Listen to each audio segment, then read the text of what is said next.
Yes, good morning sa mga flawless and sexiest and sa mga ka-driver ko ka-toinks. Yan. Ngayong araw na po ay masyadong maulan, so kailangan pa rin po natin maghanap buhay para sa ating pamilya.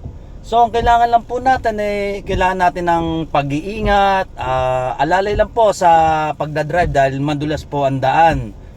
Okay po. Ang pag-iingat dapat lagi po nating iisipin yan. Hindi po lang puro karera, puro reckless. Pangit po yon. Yun po ang dapat natin iiwasan kapag ganitong araw na umuulan.